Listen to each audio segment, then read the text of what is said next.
So today we are learning from Rav Avraham Aryeh Trugman in the book 70 Faces, as I said yesterday. Let me just get settled actually.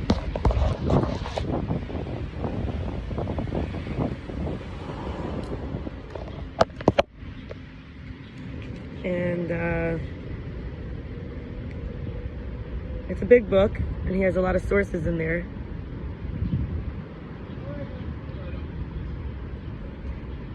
So we're going to start with the word for the thorn bush that Hashem appeared to Moshe, God appeared to Moses, is sneh. And this actually refers to the future name of the mountain, Sinai. There are midrashim that explain, like interpreters, they explain that during the 130 years that, by the way, it's just various points. So different interesting teachings. So that during the 130 years before Adam had relations with Eve, Chava again, he was 130 when she gave birth. And this is after Cain and Hevel, and then the next birth, this 130 years later, was Shes. He wantonly spilled seed, and since he's an archetypal figure and every action of such a being has profound results, this wasted seed created an entire assortment of unrectified souls. The Arizal, Rabbi Isaac Luria, a Kabbalist, an authority, a Kabbalistic authority, says that these unrectified souls reincarnated in a number of generations, each of which has a grievous flaw, until they were incarnated into the souls of the Jewish people in Egypt, who were entrusted with the mission of redeeming the sparks embedded deep in their soul as well as all reality. And throughout this process, a few special skills a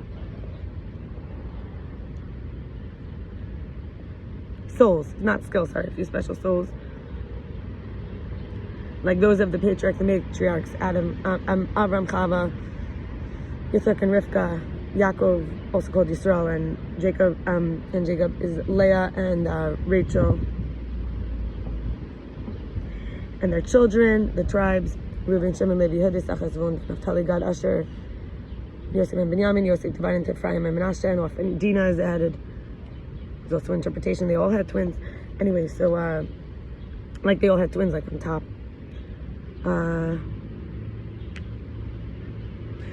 So these few special souls were able to lift themselves completely above the fallen state of their generation in order to lift themselves,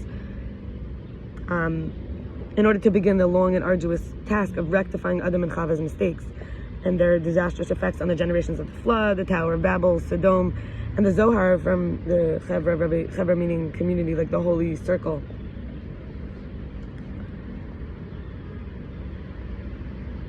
His company, his holy circle, or company, you would say.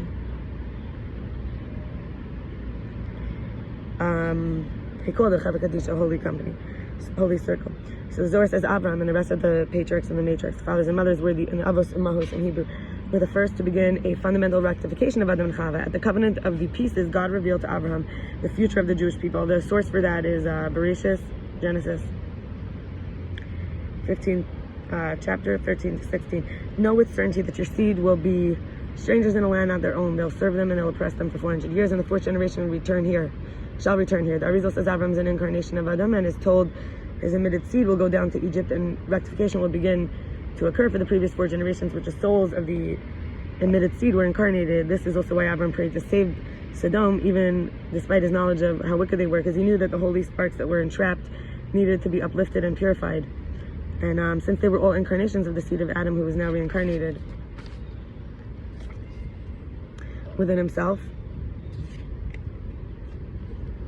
in the end, Lot and his daughters were saved, according to the tradition, ultimately resulting in Ruth, who was the ancestress of David, which is Mashiach's lineage. Adam, Aleph Daled Mem, is actually, in that way, is also said to be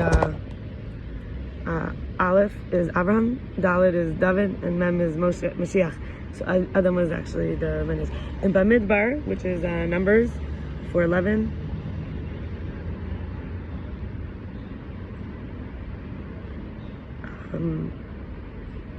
Moshe begins, again recounts the awesome giving of the Torah at Sinai, a key phrase, and the mountain was burning in fire till the heart of heaven.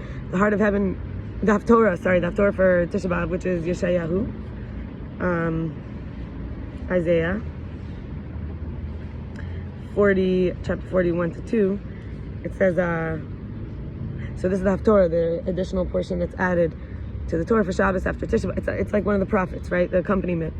After the Tisha B'Av, the day we commemorate the destruction of the temples in Jerusalem, which is next month, and it's a fast day and so on. Begins with comfort. Comfort my people, says your God. Speak to the heart of Yerushalayim and proclaim to her that her time has been fulfilled because her iniquity has been pardoned.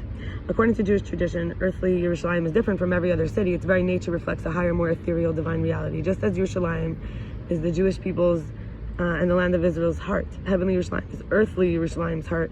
On a symbolic level, the heart of Yerushalayim and the heart of heaven can be one and the same place. In other words, the place is like a concept. The 10 divine emanations, the next topic, the 10 divine emanations in Sphira manifest in 3 different complementary levels. 1, 10 manifestations of godly energy and light. God's energy and light. 2, 10 attributes of the faculties of the soul. And 3, 10 forces of nature revealed through creation. Malchut is also often referred to as feet, but Kabbalistically it's also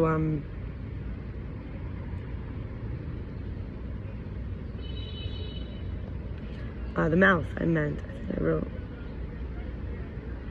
Yep. I think so. It says feet. Okay.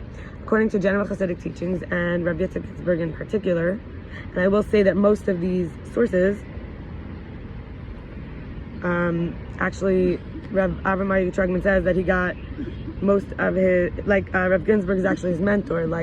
He would say that every page of his book was influenced. He says, if not every page, most was influenced by Rav Yitzchak Ginsburg. Anyway, so in particular, Keter is faith, pleasure, and will. Das is unification. Keter is you are all standing together. That's the second chart. Dat is unification. Chachma is selflessness. Bina is joy. Gevura is fear. Chesed is love. Tiferet is compassion. Netzach, confidence. Hod, sincerity. Yesod, truth. And Malchut is lowliness. These are the 10 divine emanations.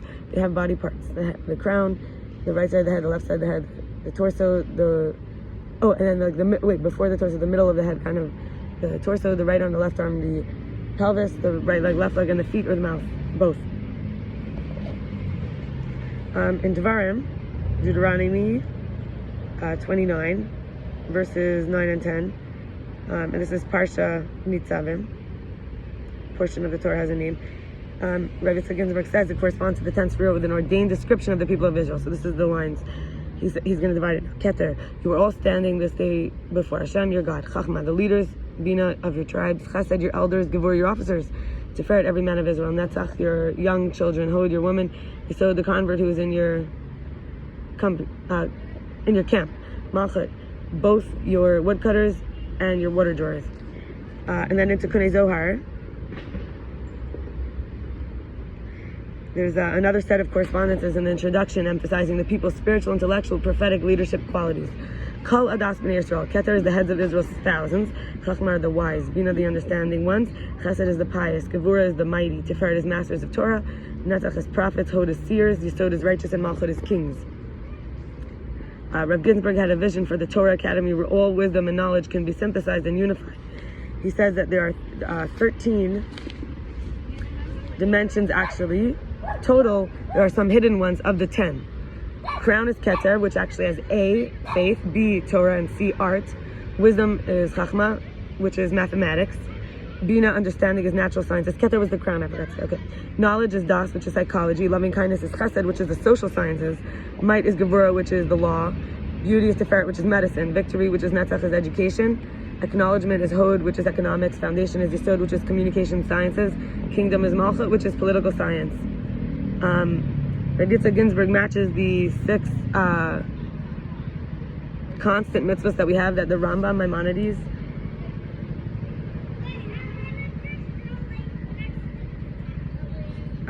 says that explains are incumbent upon all Jews at all times and all places, forming a cube around a person. A 6-sided cube is space or state of constant consciousness within which a Jew should orient his or herself with the 6 lower spheros. So that, remember the 6 dimensions, now we have a 6th cube, and more aspects, plus a middle 7th point, a center. So belief in the existence of God is above. This relates to netzach, which is victory, security, and this also we think of Moses. Not believing in other gods, this is below us.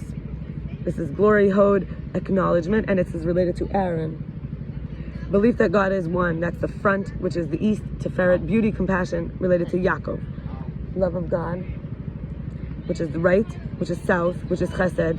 Because they say the true north is east according to the Torah, to the Jewish orientation. Okay, to the Israelite, the Hebrew, the godly Hashem orientation. Okay, right is south, chesed, kindness, love, which is Avraham. To the right. So we have above, we have Moshe, we have below, we have Aaron, we have to the front, we have Yaakov, to the right we have Avraham, now to the left, north, fear or awe of God, which is gevura, might, and fear in general, that's Yitzchak. Then we have foundation, which is behind us, Yosef, not straying after negative thoughts. This is Yesod, foundation, truth. And then we have prayer, which is the middle point, Malchus, kingdom, lowliness, King David. All right, that's all for today. I wish you a very, very wonderful Shabbos. Peace and rest, feeling held inside and out, loving and accepting ourselves and others, not being ashamed of our desires, not being ashamed of pleasure, feeling the small pleasures, finding the brokenness in the wholeness, and especially through the spiritual awakenings that comes from going to the source, the higher power, when we get triggered, and warmth and coziness and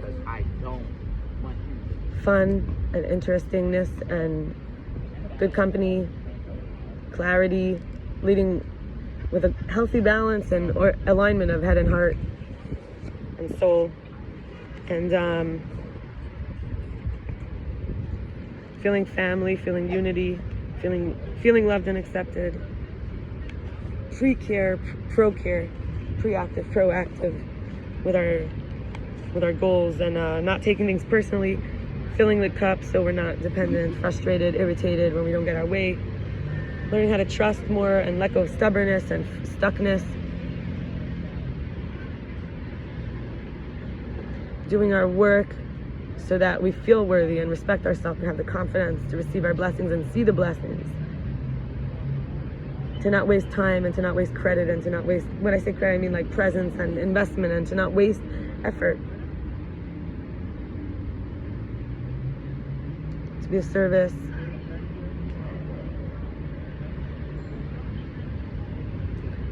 to feel belonging,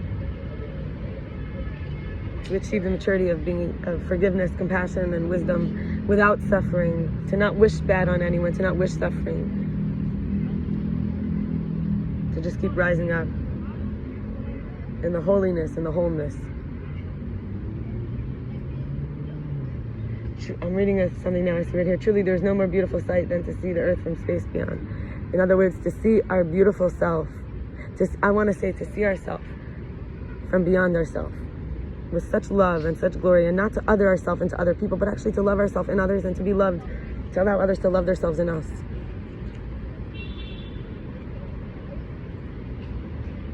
To feel kissed with creativity and to do what we need to do and feel productive and successful in that. To be doing our assignments in the school. Not to be in denial. Amen. Can you hear its own? Have a good Shabbos. Happy Erev Shabbos.